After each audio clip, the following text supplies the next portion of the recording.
नमस्कार दोस्तों, स्वागत है आप सभी का ओजांक आईएएस एकेडमी में। जैसे कि हमारे लास्ट के कुछ सेशंस रहे हैं जिनके अंदर हमने डिस्कस किए हैं डिजास्टर मैनेजमेंट का कुछ पार्ट जो है वो डिस्कस किया था और उसके अंदर अर्थक्वेक वाला पार्ट डिस्कस किया था। अगर आप मिस कर गए हैं उस वीडियो को तो आई बटन पर क्लिक करके उस वीडियो को देख सकते हैं, उस सेशन को देख सकते हैं। और आज का जो हमारा सेशन रहने वाला है वो रहने वाला है डिजास्टर मैनेजमेंट में ही जो हम क्लास 12th की जो एनसीईआरटी देख रहे थे, सॉरी क्लास 11th की जो एनसीईआरटी देख रहे थे, जिसके अंदर chapter number 7 natural hazards and disaster, प्राकृतिक आपदाएं, प्राकृतिक आपदाओं वाला जो चैप्टर है, चैप्टर नंबर 7 11th क्लास का जो चैप्टर है, लास्ट चैप्टर है ये 11th क्लास की एनसीईआरटी का, ज्योग्राफी की एनसीईआरटी का। तो उसके अंदर हम डिस्कशन कर रहे थे और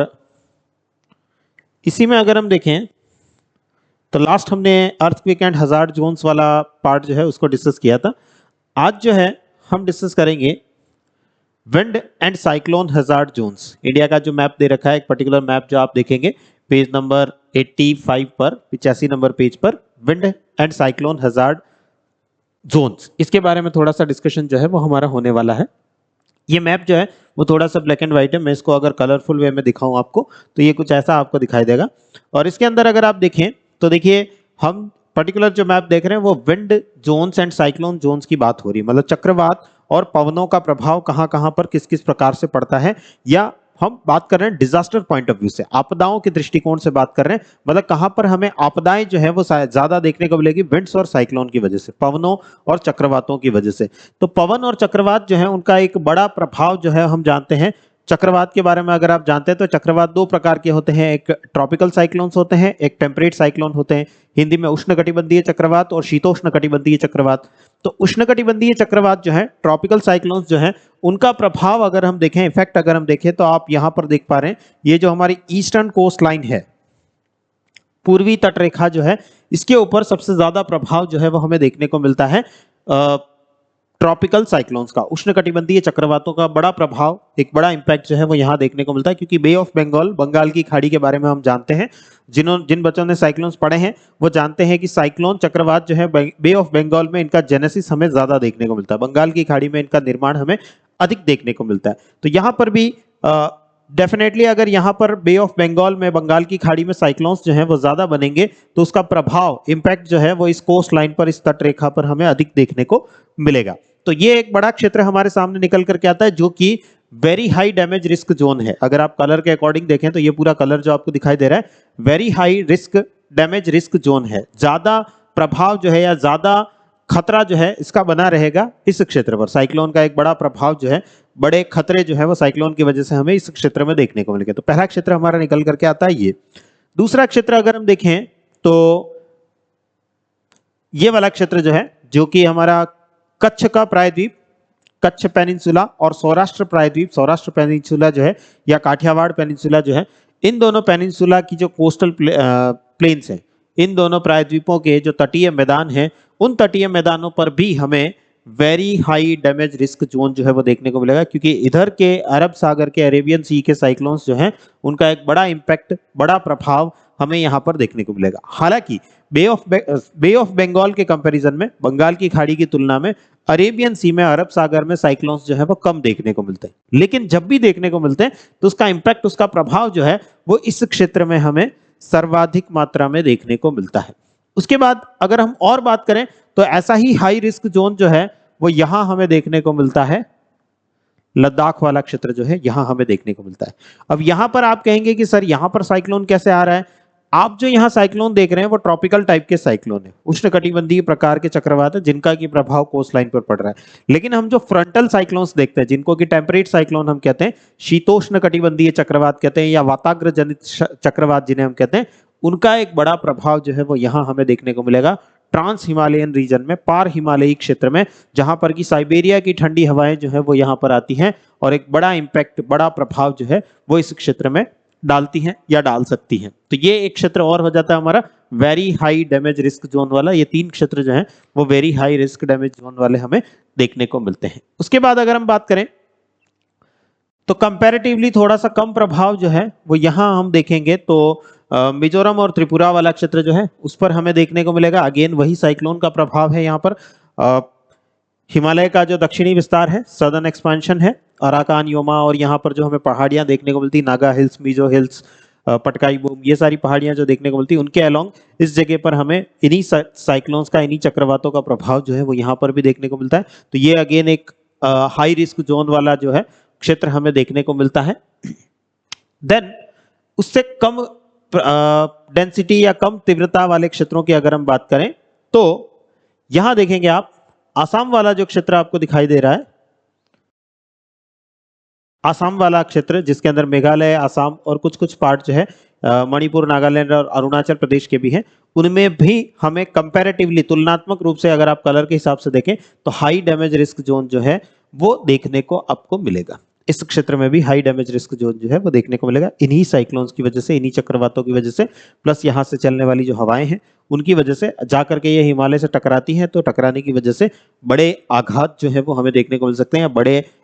बड़ी आपदाएं, बड़े डिजास्टर जो हैं वो देखने को मिल सकते हैं साइक्लोन या विंड्स की वजह से। क्योंकि हम मैप साइक्लोन या विंड का ही डिस्कस कर रहे हैं, तो उन्हीं की वजह से बनने वाले डिजास्टर्स जो हैं या होने वाले डिजास्टर्स जो हैं उनकी बात हम कर रहे हैं। तीसरा पार्ट जो आप देखेंगे वो ये क्षेत्र निकल करके आता है,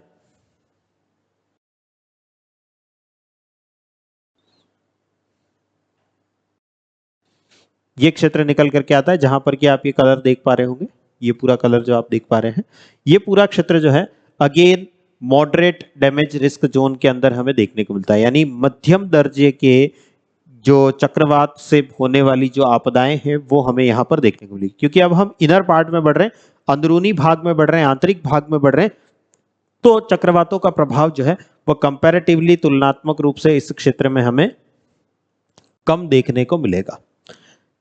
इस क्षेत्र में इन चक्रवातों का प्रभाव कम देखने को मिलेगा, फिर भी यहां पर देखने को मिलता है क्योंकि ये गंगा के मैदान वाला हिस्सा ज्यादातर इसके अंदर आ रहा है, गैंगेटिक प्लेन्स जो है वो ज्यादा देखने को मिल रहे हैं, तो इस पर वेस्टर्न डिस्टर्बेंसेस का भी प्रभाव देखने को मिलता है, पश्चिमी विक्षोभ जिसे हम कहते हैं उसका भी प्रभाव देखने को मिलता है। इस वजह से ये फिर भी थोड़ा सा मॉडरेट जोन के अंदर आ रहा है। लेकिन जहां पर वेस्टर्न डिस्टर्बेंसेस भी नहीं पहुंच पाते हैं,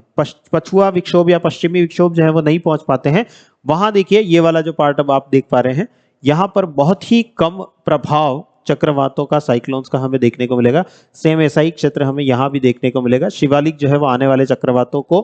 पश्चिमी विक्षोभ से आने वाले जो चक्रवात होते हैं, शिवालिक जो है या हिमालय जो है वो इनको साउथवर्ड, दक्षिण की तरफ डाइवर्ट कर देता है, जिस वजह से ये क्षेत्र भी चक्रवातों से होने वाले जो डिजास्टर हैं, होने वाली जो आपदाएं हैं उनसे बचा रहता है। तो ये पूरा क्षेत्र जो है वो चक्रवातों के प्रभाव में है, ये पूरा क्षेत्र कम प्रभाव में है, कंपैरेटिवली, तुलनात्मक रूप से कम प्रभाव में हमें देखने को मिलता है। फिर जो ये क्षेत्र आप देख पा रहे हैं,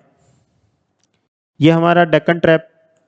डेक्कन प्लेटू, दक्कन का पठार और उसके आसपास के पठार, मैंगलोर का पठार, बेंगलोर का पठार, ये सारे पठारी क्षेत्र जो हैं, यहाँ ना तो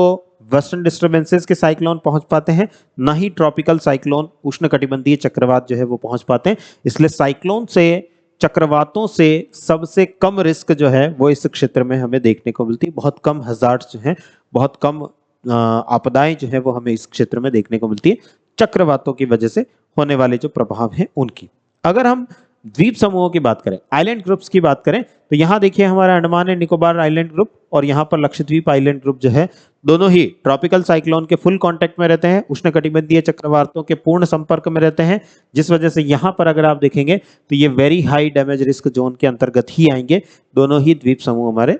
इसी जोन के अंदर हमें देखने को मिलेंगे। तो ये एक मोटा मोटा ओवरव्यू जो है हम देखते हैं साइक्लोन्स की वजह से, चक्रवातों की वजह से या हवाओं की वजह से, विंड्स की वजह से, पवनों की वजह से कहां कहां डिजास्टर्स, आपदाएं हमें अधिक देखने को मिलती है, कहां कहां पर इनका प्रभाव जो है वो हमें अधिक देखने को मिलता है। इस मैप के द्वारा हम समझ सकते हैं। मैप हमारे लिए चीजों को बहुत आसान बना देता है, समझना, चीजों को समझना, क्योंकि कहाँ कैसी लोकेशन है, यहाँ पर वेस्टर्न घाट की लोकेशन है तो वेस्टर्न घाट किस प्रकार से साइक्लोन्स को रोकेगा, यहाँ ईस्टर्न घाट की लोकेशन है तो ईस्टर्न घाट किस प्रकार से साइक्लोन्स को रोकेगा, हवाओं की दिशा क्या है, विंड्स की डायरेक्शन क्या है। अगेन देखिए यहाँ पर जैसे हिमालय की प्रेजेंस है तो हवाएं जो है वो ड्राइव होती है, यहाँ पर हवाओं को घुमाने का काम हिमालय जो है वो करता है। ये सारी चीजें हम मैप के थ्रू आसानी से समझ सकते हैं। वनिस्पत की सिर्फ और सिर्फ कहानी के रूप में किसी किताब से पढ़ना बहुत टफ हो जाता है हमारे लिए इन सारे कॉन्सेप्ट्स को,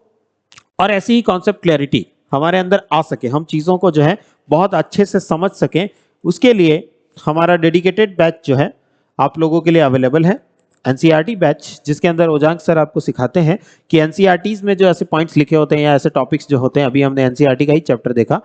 उसे किस प्रकार से हम समझ सकें, ना कि रटें, समझ सकें। वरना अगर आप डिजास्टर मैनेजमेंट जैसा टॉपिक जो है उसको देखेंगे तो आप कभी उसको, अगर आप मैपिंग पर अच्छी पकड़ नहीं रखते, कॉन्सेप्ट क्लैरिटी जो है वो अगर आपकी अच्छी नहीं है, तो डिजास्टर मैनेजमेंट जैसा सब्जेक्ट जो है वो बहुत टफ आप लोगों के लिए हो जाता है। तो कनेक्टिविटी बन पाए, आप चीजों को अच्छे से समझ पाए, उसके लिए हमारा एनसीईआरटी आंदोलन बैच जो है वो चलता है, जिसके अंदर ओजांक सर जो है वो आपको सिखाते हैं कि इन एनसीईआरटीज को कैसे पढ़ा जाता है। और एक बहुत ही नॉमिनल फी में ये कोर्स जो है वो आप लोगों के लिए अवेलेबल, जिसके अंदर आप चीजों को बहुत अच्छे से सीख सकते हैं। एनसीईआरटीज को सीख करके अपना एक बेस जो है वो अच्छा तैयार कर सकते हैं इस कोर्स के द्वारा।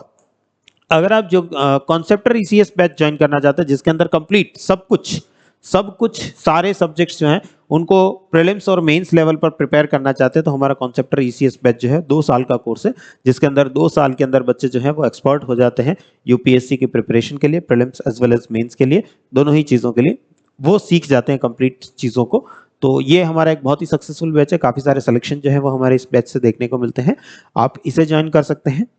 अगर आप ऑप्शनल ही ज्योग्राफी लेना चाहते हैं तो हमारा डेडिकेटेड बैच ओजांक सर की रिकॉर्डेड क्लासेस जो हैं वो आप लोगों के लिए अवेलेबल है, और वो भी एक बहुत ही नॉमिनल फी में। और अभी जो है हमारा नवरात्रि ऑफर भी चल रहा है, तो सारे कोर्सेज पर आप लोगों को 15% का बेनिफिट जो है वो भी अवेलेबल है। तो सारे कोर्सेज जिसके अंदर मैं अभी जिन भी कोर्सेज की बात कर रहा हूँ, सारे कोर्सेज पर 15% का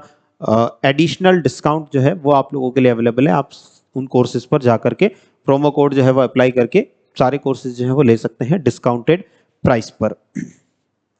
इसके अलावा अगर आप मैपिंग को प्रिपेयर करना चाहते हैं तो मैपिंग का एक डेडिकेटेड बैच जो है वो मेरी तरफ से अवेलेबल है, जो कि 10 अप्रैल से 10 अप्रैल से जिसकी क्लासेस जो है वो स्टार्ट होंगी। मैपिंग के द्वारा ही हम, जैसे अभी मैप के द्वारा चीज़ों को समझ रहे हैं, वैसे ही मैपिंग के द्वारा जो है हम चीज़ों को समझने की कोशिश जो है वो करेंगे। अगर आपकी इंग्लिश वीक है तो इंग्लिश वोकेबलरी कोर्स जो है वो आप लोगों के लिए अवेलेबल है। वोकेबलरी बोनांजा न्यू बैच जो है वो अवेलेबल है आप लोगों के लिए बहुत ही नॉमिनल फी में। और अगर आपकी ग्रामर वीक है, ग्रामर को स्ट्रॉन्ग करना चाहते हैं, तो रवि बजाज सर जो है वो आपको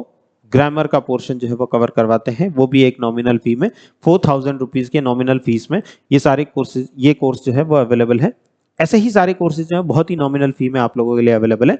जिस भी सेक्शन में आप जाना चाहते हैं, जिस भी पर्टिकुलर टॉपिक पर आप जाना चाहते हैं, जिस भी पर्टिकुलर सब्जेक्ट पर जो आप जाना चाहते हैं, तो आप उसको ऑप्ट कर सकते हैं, जिस भी कोर्स को ज्वाइन करना चाहते हैं कर सकते हैं। तो आई थिंक आप जो मैप था हमारा डिजास्टर्स का, और उसके अंदर हमने विंड्स एंड साइक्लोन्स जो है, पवने और चक्रवातों से जो प्रभाव पड़ता है उसको हमने डिस्कस किया, कहाँ कहाँ पर क्यों क्यों प्रभाव पड़ रहे हैं। अगर आपने ज्योग्राफी पढ़ रखी है तो बहुत अच्छे से आप समझ पाए होंगे कि चीज़ें क्यों कहाँ पर ऐसी हो रही हैं। जैसे ट्रांस हिमालय में हमें जो है सीवियर जोन जो है वो क्यों देखने को मिल रहा है, या ईस्टर्न कोस्ट लाइन जो है, पूर्वी तट जो है हमारा, वो ज़्यादा साइक्लोन प्रोन एरिया क्यों है। सारी चीज़ें जो है वो हम समझ पाते हैं अगर आपने ज्योग्राफी जो है वो अच्छे से समझ रखी है। तो आज का सेशन आपको बहुत अच्छे से समझ आया होगा। तो चलिए मिलते हैं अगले सेशन में ऐसे ही किसी टॉपिक के साथ में, जहां पर हम और ऐसे ही कुछ ज्ञानवर्धक बातें जो है वो आपके साथ में करेंगे। एनसीईआरटी के कुछ टफ कॉन्सेप्ट्स जो हैं वो आपको ईजी तरीके से समझाने की कोशिश जो है वो करेंगे। मिलते हैं अगले सेशन में। थैंक यू बच्चों, थैंक यू एवरीवन।